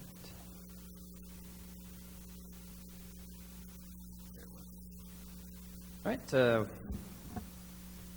Per the charter, we have submitted the second quarter financial report to the City Council, and it will be posted onto the website. At the last presentation for the first quarter, it was requested we come up with more of a summary section of the report. So Finance has put that together for you this time. Our first crack at that summary report. So overall, the general fund revenues, the current year-to-date actual is 19.6 out of a 29.6 budget. The budget balance is 66.52%. We're halfway through the year, so you would expect most of the accounts to be around 50%. Revenues, the majority of the city's revenues, or the largest portion of that, comes from property taxes. Now, property taxes are due in January, and the late fees don't kick off till like a few months later in March. So we get the bulk of our revenue in the first half of the year. So you expect that to be a little bit higher than 50% for that reason. But beneath that, you have the categories of the general fund expenses, general government, which includes the city manager's office, court, P&Z, city secretary. That category's budget was $7.5 million. This quarter, we did $2.7 million. We have $420,000 in approved encumbrances and POs, and overall, that's about 42%. Going down, they're all about that amount. The public environment is at 52% right now, slightly higher, but we're expecting that to be either covered by contingency or come down for the second half of the year. The other one is the total health, and we're working on the animal shelter AC unit issues. We'll go that is where that's coming from. And overall, the general fund has total cash investments of $17 million. Going down the line, a special revenue, special events fund just houses the general events the city puts on, Festival of Angels, Sweetheart Court, Jubilee, Schertz Fest, Schertz Q now. That amount includes the Jubilee, a large expense. It hasn't happened yet, so you'll see that's why it's a little bit lower. PEG fund's more of a project fund. We get money coming in from our cable companies to provide infrastructure, or cable and communication infrastructure. So that's why the revenues are coming in a little bit lower, but the expenses is based on the projects. When they come in, they get spent. Water and sewer, total revenues, those are actually coming in pretty good. The high usage months are the summer months when it's real hot. More people use water, and so at 51% even right now is pretty good based on our estimations. EMS revenue expenditures are coming in fairly online. Drainage, you'll notice, is coming in, the revenue's coming in just at the 50% mark. That's a very steady one. It's not based on usage. It's a set fee that we collect every month through the water bills. And then a lot of their, about $170,000, their budget was a project-based, which is why they're a little bit lower. They're still working on coming up and getting those projects going.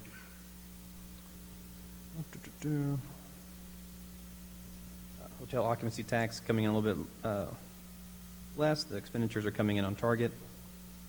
We have some larger payouts up front for a little bit larger up front coming in for the advertising we do. It's all kind of a lump sum that we pay up in one time. Tree mitigation is another project-based one. I believe on tree mitigation we are expected to take some money from the fund balance to help fund that year, so having a little bit higher expenses than revenues is expected. Capital recovery water, we didn't have any major projects or any other capital recoveries, so you'll see the lower expense this year as we build the fund up to get ready for future capital recovery projects. INS is another one. The main source of that revenue is property taxes, so we get the majority of our property taxes, over 90% of our property taxes in the first half of the year. And then we have the largest debt payments in February. So we pay our debt service twice a year. One of the payments is only includes principal and interest, and the other one is only interest.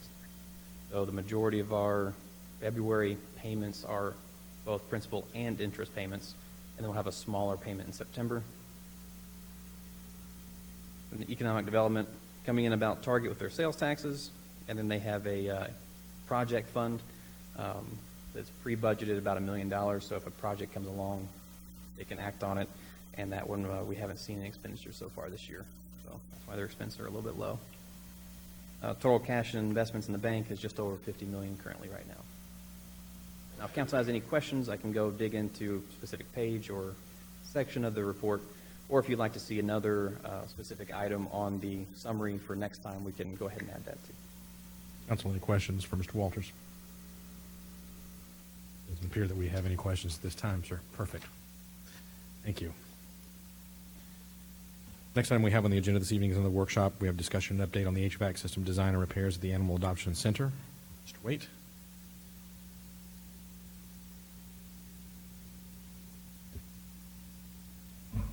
Good evening, Mayor, members of council. Way back, well, I won't even go there. Our new animal adoption center was opened and for business by the city in May of 2014, or pardon me, March of 2014. In the summer of 2015, we started to notice a few issues with the heating and air conditioning system in the building. And they were little one-offs, and some of them appeared to be warranty issues with the building, and they were turned over to the builder to correct. And some of them appeared to be maybe operational issues with the AC system itself. And so a vendor would come in and fix the small issue. And as we progressed through that summer, much more hot and damp summer. If you remember, 2015 is when the drought ended. In May of 2015, the Cibolo Creek came up real high, Bernie got flooded, and we pretty much reigned the duration of the summer as the drought ended that year. And as we moved through the summer of that summer with the heat and the humidity, all of a sudden we kind of had a large number of problems just seemed to all come up and all be interrelated. We had water dripping down from chiller lines in the ceiling. We had ceiling tiles. We started to develop mold in the building. And we had a serious issue with odors in the building that was making it almost untenable for the citizens to be able to visit there and for the staff to be able to work there.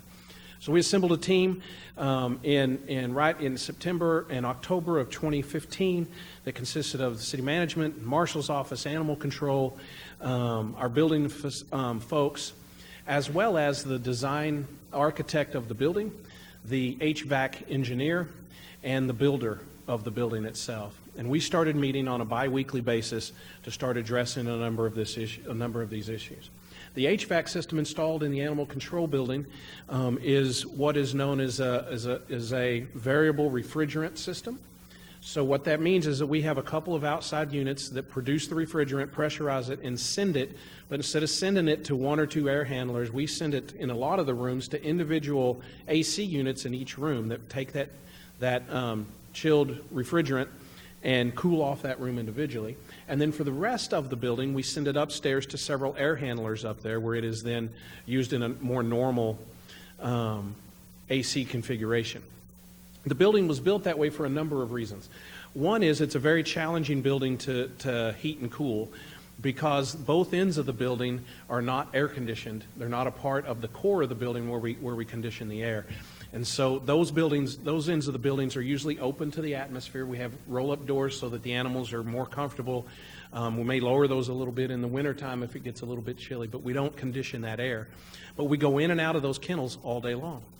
And then we have customers coming in and out of the front doors all day long, staff coming in and out of the back doors all day long. And on top of that, we tend to keep a large number of animals there, and those animals being kept in kennels have a tendency to make quite a bit of smell and various byproducts that create that. So the building was designed with this HVAC system in place. And it encompasses 7 air handlers in the mezzanine that take care of the larger areas, and then I can't remember the number, it's 6 or 8, something like that, of these individual room units that take care of the individual rooms. And a number of those are ones that might be a little bit more difficult to chill, like the adoption rooms where you can go in and out of the kennels, so those rooms could stay hopefully a little bit easier to maintain a constant temperature in there as opposed to trying to regulate it with 1 or 2 thermostats throughout the building. The other thing that was a part of that HVAC system design was 3 exhaust fans in the roof of the building that do nothing but 24 hours a day pull air out of the building. The idea was when you go out to the kennels and come back in and that odor comes in with you, that the exhaust fans are pulling that out at a rather increased rate so that it doesn't collect in the building and it doesn't bother the customers or the citizens, the customers or the staff that works there. So all of that in the design looked awesome. And is really, and we're not the only system that uses that. There's other animal service facilities that do that as well, because you're trying to balance comfort for the staff and the citizens and the animals that need an air-conditioned environment with trying to keep the odor out. And the overall goal, the way that this system works, is that when all of that is up and running, that the core of the building, where we're air conditioning and or heating that building, maintains a positive pressure compared to the outside air. Right? Most of us have that in our house. You open the door, the cold air rushes in and hits you in the face. The reason for that is again, pretty simple, and I don't mean to bore people, but when you open that door to the kennel, when you open that door to in front of the building, you want that cool air to rush out so it keeps the hot air from coming in. And on the animal sides, that helps decrease the amount of smell that also comes in through those doors if we're pushing air out. So one of the things we discovered early on in this, when we started having all these issues with humidity and mold and all that, is we discovered a number of problems. And the builder and the design team have stood by these. They've worked with us to get all these things corrected. We had a number of areas on those refrigerant lines that were not insulated appropriately, so all the refrigerant lines have been re-insulated to stop the condensation. That's what was dripping down on the ceiling tiles. That condensation in that above the ceiling tile non-air conditioned space, warm and wet, was the reason that we started developing mold on top of the artificial or the hung ceiling. And then, so all of these issues we've started getting corrected. The one that continues to haunt us to this day, and the one we're still working with, is the positive pressure core. We've been unable to maintain a positive pressure core in the building. And we have tried a number of things. The first thing was very obvious. When they finish a building and they're getting ready to turn it over, they do what they call a test and balance. They run the AC system at its maximum, and they say, here's the air that it's putting out. This is the air it was designed to put out at maximum, and it is the amount of air we're moving out is greater than the amount of air we're sucking out of the building with the exhaust fans. So if this number is greater, this number is less, then it's a positive environment. We've been unable to repeat those results since the day that they did that prior to us moving in the building. So we have done a number of things to try to correct that. City staff who was around the building while it was being built said when they were doing that, when they installed the AC units, one of the things that the builder did was that they had one of the AC units happen to be the largest one that controls the largest area of the building and is the one that has to move the most air. They had it running without filters or anything in place while they were doing drywall work in the building. So the builder agreed, and we had the AC units torn apart, the coils cleaned. We tested the material on the coils, and sure enough, the material on the coils was building material. There was a concern that potentially it was kitty litter dust or animal dander. It was all building material on those coils. And so we thought, all right, the coils are clean, now we can move the air. Still couldn't move the air. We found some more leaking ductwork. We got that corrected. Still can't move the air. And then we said, well, this system is designed, it's really a high efficiency system. And in theory, on paper, if you're not trying to exhaust a bunch of animal odor, is a great system to move forward with in a building because the LG air handler units are smart units. They're smarter than me. That doesn't take a lot, but it's the best one I have to give you as an example. But as the room gets up close to temperature, the airspeed drops in the air handlers. The fans slow down. And as the building heats up and it senses that the building's getting warm, the fans pick up a little bit, and then they go back down. So you're not running them at full on or full off. That's how this building runs. Every time that thing back there kicks on, it is on at 100%. And when it gets the room to the right temperature, it shuts off. And then when it climbs back up, it comes on at 100% again. This was designed to save us money and energy costs by variable speeding that fan. So what we said, what the engineers come to us and said is, we want to test it with the fans running at full speed. And so it actually took some help from across the country to be able to undo the variable speed nature of our air handlers through the computer mechanism that controls them. But we now have them running at 100%, and we are preparing to do another test and balance. We're holding off on that because one of our 3 exhaust fans has failed, and so that is getting replaced. That's due to be replaced on the 30th of June. And then once that is replaced and up and running, we're also doing another thing to help that our engineer suggested we do, the HVAC engineer that designed it suggested we do, and we're putting those variables, those exhaust fans on a variable speed mechanism so that at night they can be turned down. When the AC drops itself down, those can potentially come down in lower speed level. So that as we're moving less air, we're exhausting less air to hopefully maintain that positive balance in the building. The other piece of this that the design engineer has come to us and said is that he believes that his design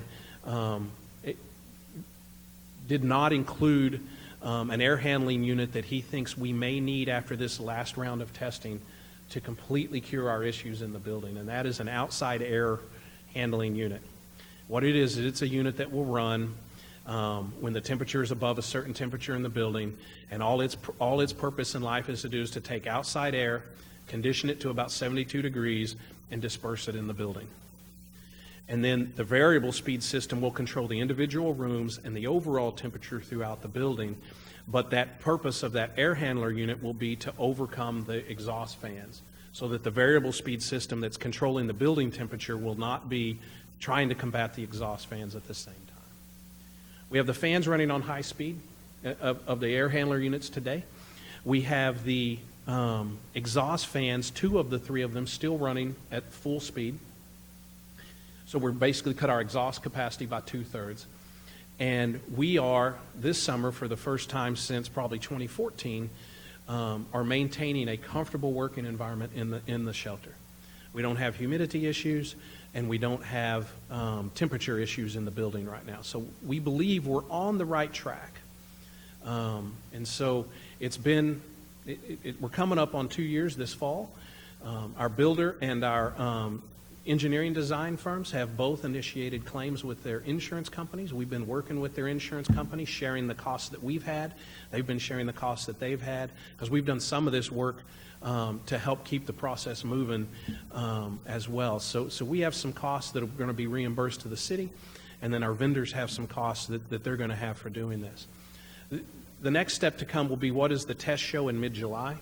How do we continue to handle that once we get that third exhaust fan back in and on a variable speed system? And then do we need to move forward with another air handler unit in the building? If we do need to move forward with that other air handler unit in the building, the city will probably bear some portion of that cost because it was included in the original design when we bid the building. And because the bid of the building was higher than the available funds, we asked the design engineers and the architect to redesign some things. And so we may have what is, I think it's called first cost, where basically the thought is, if this had been installed originally, we would have paid that $15,000 or $20,000 when we built the building to have it in there. What we won't have to pay is the add-on ducting, all the installation pieces and all that other stuff, because that would have been included in what it would have cost. So basically we will, if it is determined that we need that to maintain the building's health long term, then we would have to pay what it was that we didn't pay originally when we built the building. And then the engineer would pay the remainder of those costs. Did you think when you took the executive director's job you're going to have to get this skilled in HVAC? No, but it has helped in a number of venues. My air conditioner guy doesn't like me too much anymore. I can only imagine. I can only imagine. Council, questions for Mr. Waite? Dudley, thank you. I asked for that. Thank you. You bet. Anyone else? Mr. Thompson? Just want to say thank you for your diligence with this. I know it's frustrating, especially when you cannot do any of this testing over the winter, or, you know, you only have limited months, and it's taken a while, but thank you for your persistence. You bet.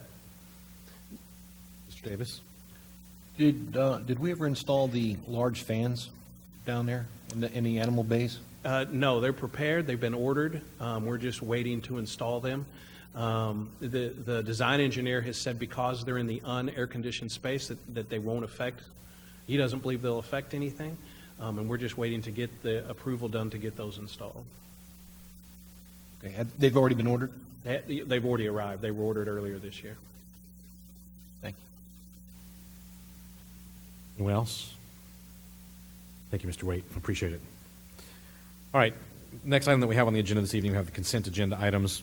It's item number 1, the minutes, approval of the minutes of the regular meeting of June 13, 2017. Item number 2, ordinance 17M19, an ordinance of the City of Schertz, Texas, prohibiting violations of the city charter. Item number 3, boards, commissions, and committee member resignations and appointments. Approval of the resignations of Ms. Barbara Hall from the Historical Preservation Committee and the Committee of Committees Advisory Board, as well as Mr. Michael Dale from the Committee of Committees Advisory Board, and the appointment of Ms. Sue Wassenau to the Committee of Committees Advisory Board. And item number 4, resolution 17R40, a resolution by the City Council of the City of Schertz, Texas, authorizing EMS debt revenue adjustments, utility billing debt revenue adjustments, and Schertz Magazine debt revenue adjustments for certain inactive, outstanding receivables and other matters in connection therewith. Ladies and gentlemen, any of these that need to be handled individually? If not, is there a motion to approve the items on consent? So move. Second. I have a motion from Mr. Thompson, second from Mr. Gutierrez. Any other comments or questions from council? Hearing none, I'll call for a vote. Aye. Aye. Aye. Aye. Aye. Aye. 6 ayes and no nays. Motion carries. All right. We've already taken care of item number 5. We've taken care of item number 6. Item number 7 on our regular agenda this evening is Resolution 17R43, a resolution by the City Council of the City of Schertz, Texas, authorizing 2 interlocal agreements for the disposition of seized contraband property with the Bexar County District Attorney and other matters in connection therewith. Chief? Good evening, Mayor, Council, Mr. Kessel. So last council meeting, I brought forth an agreement with Comal County for the same subject. And during preparation of that, I had made contact with both Bexar County and Guadalupe County and asked about those agreements. Guadalupe County advised that the agreement was fine, it was in place. He may do a new one simply to make sure his name was on it. It's several years old.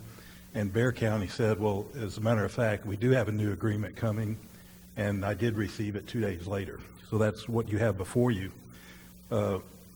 Excuse me.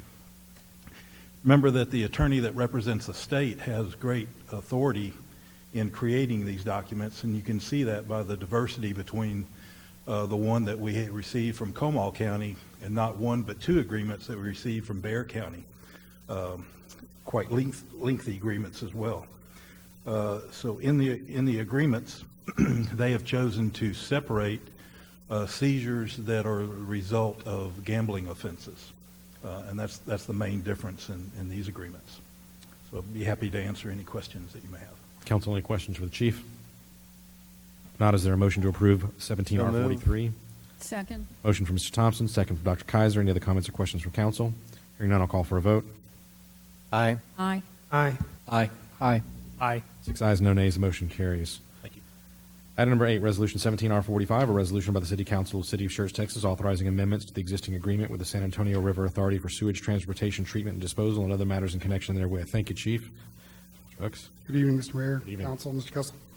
Tonight, we have a resolution to make 2 amendments to the interlocal agreement that we have with San Antonio River Authority for transportation and treatment of this sewage for the South Schertz area. The first amendment is to readjust the rate or the date that the rates will go into effect, where this time would be July 1st. Last year was June 1st. And the second amendment would be for the rates. There was an increase in the base rate, but a decrease in the actual per gallon rate. Very good. Any questions for Mr. Hooks? Mr. Larson? Can you give me a little bit of more information on this? I see there was a dual CCN, and they. Can you help give me like the 30-second version of why we're using SARA and? We don't have CCMA treats the sewage in Central Schertz, and we're about to do another treatment facility in the south off of 1518. But the area over there towards Laurel Heights and Reserve is in the San Antonio River Authority's service area. We did a dual CCN with them where they'll treat the sewage, and we're going to transport it through our collection lines. So that's what that is. And what do they use to? I mean, I'm assuming their rate development is pretty standardized. Because the reason I'm asking these questions is this is a pretty significant rate increase for people who are already paying more than others, and so I'm just trying to understand that process. Well, I mean, maybe sometimes when you're not thinking you have to answer, you can listen to the question. Were you wanting to know why we have different sewer treatment corporations in different areas of the city as opposed to why not CCMA? No, not to that extent necessarily. I guess the core of my question is what standardized processes. Don't give me I don't need too many details, but I'm assuming, but I want confirmation that there's a standardized process that SARA uses to develop these rates, and that there's transparency, and that there's regulations, and then there's rules that they follow. And can you confirm that? They do. They go through, and again, they primarily serve City of San Antonio, and so you will often read in the Express News, Richard has left, where City of San Antonio Council beats up on San Antonio River Authority, much as they do SAWS, in terms of what their rates are, much as our council does when we go through and kind of focus on those providers that serve most of our community.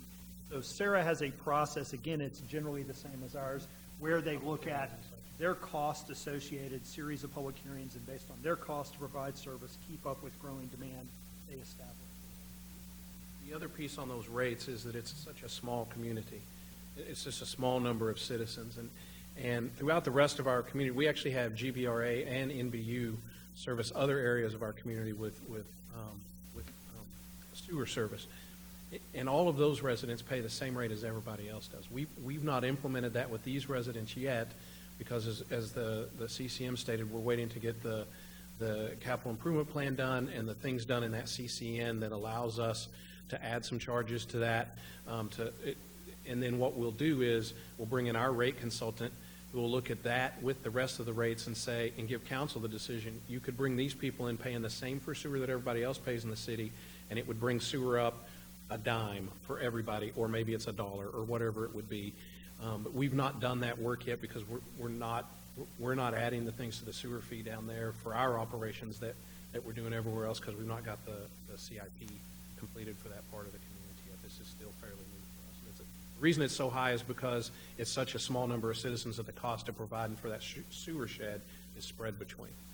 And that makes sense. And I guess that you kind of answered the concern. One of the other concerns I had is it mentioned that not only do they have a 36%, give or take, increase to the base rate and a pretty significant increase to what the per 1,000 gallons rate would be, but it mentioned that the city's taking action to implement opportunity for us to add additional charges to that as well.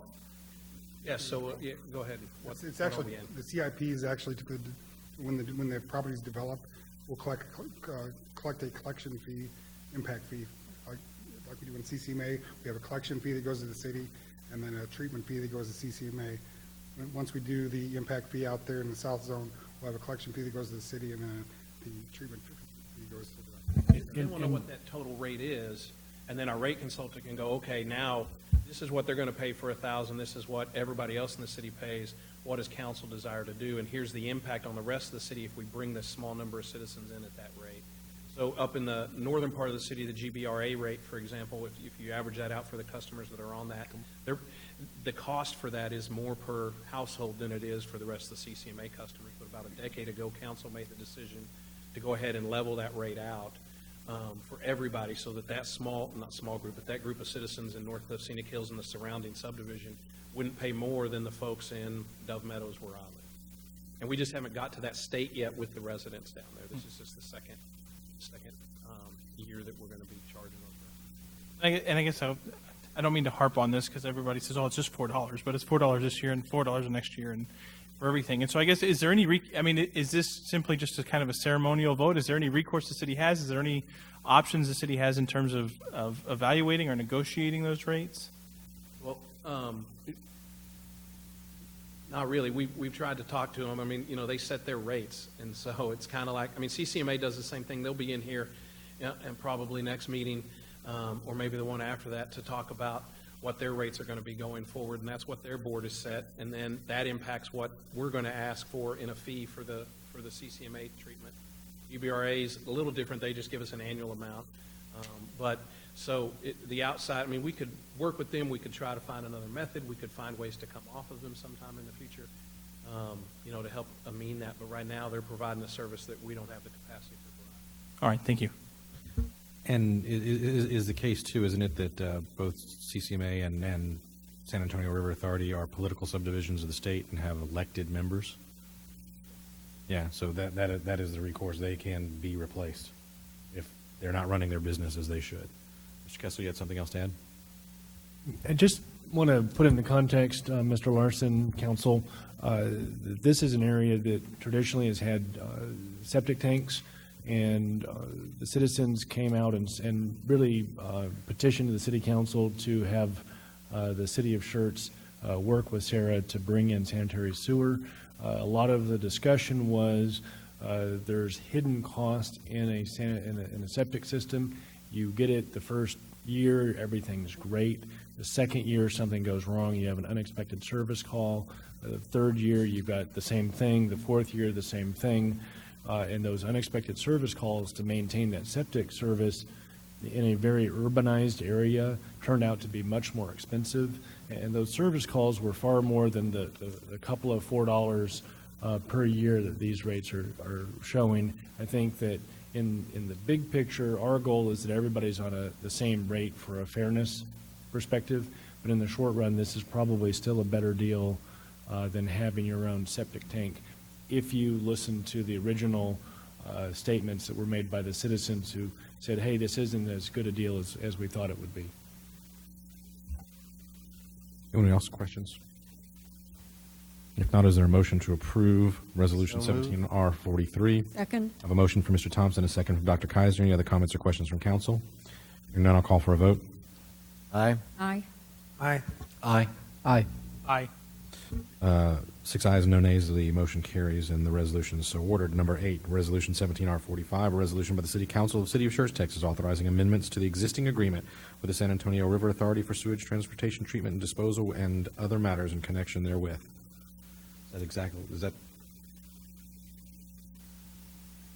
Oh, I'm sorry. No, that's number 8, 17R45.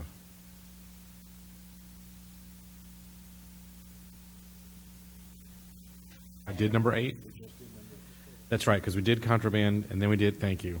All right, well, We're it's on getting 9. late. Item number 9, Resolution 17R44. Resolution by the City Council of the City of Schertz, Texas, authorizing a public library interlocal agreement, Selma, with the City of Selma, Texas, and other matters in connection therewith. Good evening. Thank you for being patient with us. Oh, it's my pleasure to be patient with you. Good evening. This agenda item is, as the mayor said, interlocal agreement between the cities of Selma and Schertz for the provision of library service to Selma. It's a little bit of history. We have had an interlocal agreement in place with Selma since 2009 when the current library building opened for service.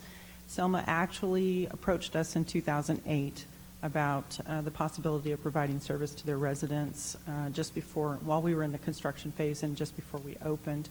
We agreed and based our interlocal agreement on one we already had in place with the county, with Guadalupe County, and we've been in business together ever since. Selma actually contacted us earlier this year, and in accordance with the terms of the agreement, they notified us that they wish to end the agreement with the end of this fiscal year. But rather than let that happen, we reached back out to Selma and discussed with them ways that we could modify the agreement so that they would be comfortable with it and we could continue to do business, because the interlocal agreement actually is beneficial to both of our communities. They agreed, and in the background information in your packet, there's details about what changed in the agreement. Very little changed except for the way that the formula goes forward for Selma to fund us. Unfortunately, we are expecting a little bit of decrease in the amount of funding that we will receive from them, but we still feel like this is beneficial to both communities and are recommending that we go ahead and enter into the agreement and continue providing service to those residents. Very good. Council questions? So move that we adopt Resolution 17R44. Second. I have a motion from Mr. Thompson, second from Dr. Kaiser. Any other comments or questions from council? Hearing none, I'll call for a vote. Aye. Aye. Aye. Aye. Aye. Aye. 6 ayes and no nays, the motion carries and is so ordered. Thank you. Thank you. Item number 10, Resolution 17R18, a resolution by the City Council, the City of Schertz, Texas, appointing and reappointing directors of the Reinvestment Zone Number 2, City of Schertz, Texas, and related matters in connection therewith. Council, any questions on this one or concerns about the appointees? Is there a motion to approve Resolution 17R18? So moved. Second. I got a motion from Mr. Davis, and my left ear caught Dr. Kaiser, so she's good to go. I'll call for a vote. Aye. Aye. Aye. Aye. Aye. 6 ayes and no nays, the motion carries.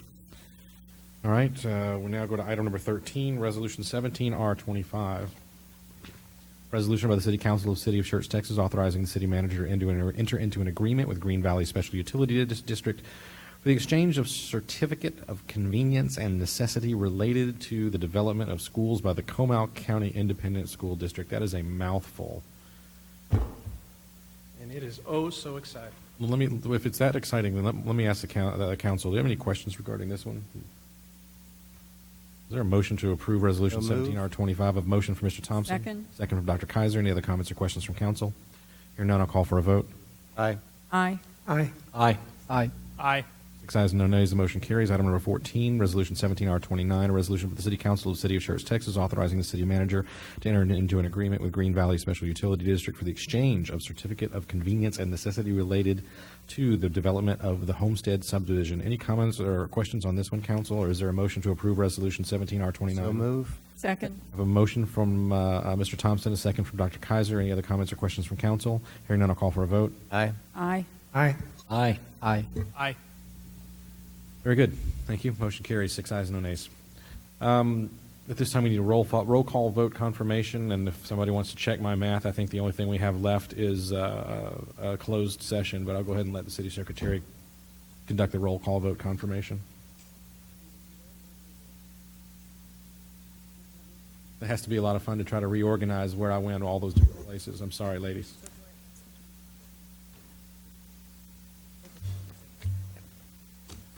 Okay, I'm going to go ahead and read these in the original order. Consent items 1, 2, 3, 4. Motion was made by Councilmember Thompson, seconded by Councilmember Gutierrez. Councilmembers Davis, Gutierrez, Larson, Thompson, Kaiser, and Crawford voted yes. Motion passed. Item number 5, ordinance number 17S21, first reading. Motion was made by Councilmember Thompson, seconded by Councilmember Kaiser. Councilmembers Davis, Gutierrez, Larson, Thompson, Kaiser, and Crawford, Davis, Gutierrez, Larson, Thompson, and Kaiser voted yes. Crawford voted no. Motion passed. Item number 6, ordinance 17S20, first reading. Motion was made by Councilmember Thompson, seconded by Councilmember Kaiser. Councilmembers Davis, Gutierrez, Larson, Thompson, Kaiser, and Crawford voted yes. Motion passed. Item number 7, resolution number 17R43. Motion was made by Councilmember Thompson, seconded by Councilmember Kaiser. Councilmembers Davis, Gutierrez, Larson, Thompson, Kaiser, and Crawford voted yes. Motion passed. Item number 8, resolution number 17R45. Motion made by Councilmember Thompson, seconded by Councilmember Kaiser. Councilmembers Davis, Gutierrez, Larson, Thompson, Kaiser, and Crawford voted yes. Motion passed. Item number 9, resolution number 17R44. Motion made by Councilmember Thompson, seconded by Councilmember Kaiser. Councilmembers Davis, Gutierrez, Larson, Thompson, Kaiser, and Crawford voted yes. Motion passed. Item number 10, resolution number 17R18. Motion was made by Councilmember Davis, seconded by Councilmember Kaiser. Councilmembers Davis, Gutierrez, Larson, Thompson, Kaiser, and Crawford voted yes. Motion passed. Item number 11, resolution number 17R42. Motion made by Councilmember Thompson, seconded by Councilmember Kaiser. Councilmembers Davis, Gutierrez, Larson, Thompson, Kaiser, and Crawford voted yes. Motion passed. Item number 12, resolution number 17R41. Motion made by Councilmember Crawford, seconded by Councilmember Kaiser. Councilmembers Davis, Gutierrez, Larson, Thompson, Kaiser, and Crawford voted yes. Motion passed. Item number 13, resolution 17R25. Motion made by Councilmember Thompson, seconded by Councilmember Kaiser. Councilmembers Davis, Gutierrez, Larson, Thompson, Kaiser, and Crawford voted yes. Motion passed. Item number 14, resolution 17R29. Motion made by Councilmember Thompson, seconded by Councilmember Kaiser. Councilmembers Davis, Gutierrez, Larson, Thompson, Kaiser, and Crawford voted yes. Motion passed. Thank you, ma'am. City Council has a need to meet in closed session under Section 551.087 of the Texas Government Code, deliberation regarding economic development negotiations. Closed meeting. The governmental body is not required to conduct an open meeting to discuss or deliberate regarding commercial or financial information that the governmental body has received from a business prospect. If the governmental body seeks to have, locate, stay, or expand in or near the territory of the governmental body and with which the governmental body is conducting economic development negotiations, or 2, to deliberate the offer of a financial or other incentive to a business prospect. We'll be discussing project E030, E031, and E032. We'll go into executive session and go into recess in our open session and return as quickly as we can.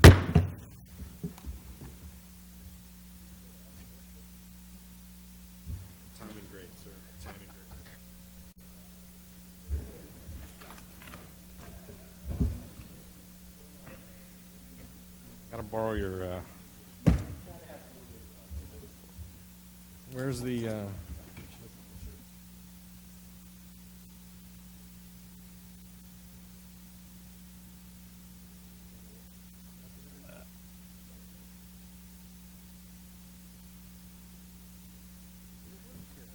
all right, I've got about 10:15. We're back in open session.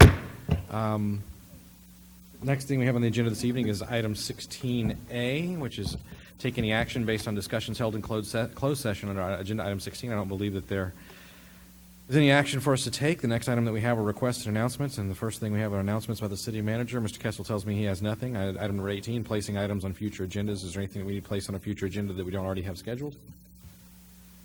Hearing none, I'll move on to the next one, announcements by the mayor and council members. And with the mayor pro tem not here, I'm just going to start down on the far right with Mr. Crawford. Nothing. Okay, Mr. Davis? Nothing, sir. Mr. Gutierrez? Nothing, sir. Mr. Larson? Mr. Thompson? Question, the 4th of July packet of information? Okay, thank you. And Dr. Kaiser? Oh, I had the opportunity to go to the police department last week and see the kids at the Junior Police Academy. I think the older kids are there this week, right? Yes. So if you have an opportunity, go and see them run the little obstacle course. It's great. Cool. Mr. Thompson? The Chamber had its home living showcase on Saturday at the Schertz Civic Center. And once again, the Schertz Civic Center staff, Public Works, everyone did a fabulous job of working with us. We received more positive comments from vendors about this event than we have from a lot. And I believe part of that was just the behind-the-scenes work of the city staff. So thank you to them. Very good. My only comment is this, and I don't want to elaborate on it, but I'm getting on an airplane in a couple of hours. Mr. Edwards is out of town, so the mayor and mayor pro tem will be out of town. So I'm going to do like we do with council meetings, and since neither the charter nor our rules, I believe, give us any guidance, in the absence of the mayor and the mayor pro tem, the next most senior council member then should be acting as mayor should the need arise. So, Mr. Thompson, it falls to you, sir, until either I'm back or Mayor Pro Tem Edwards is back. So, if there is a need, sir, it's on you. If there's nothing else from staff or from council, we stand adjourned.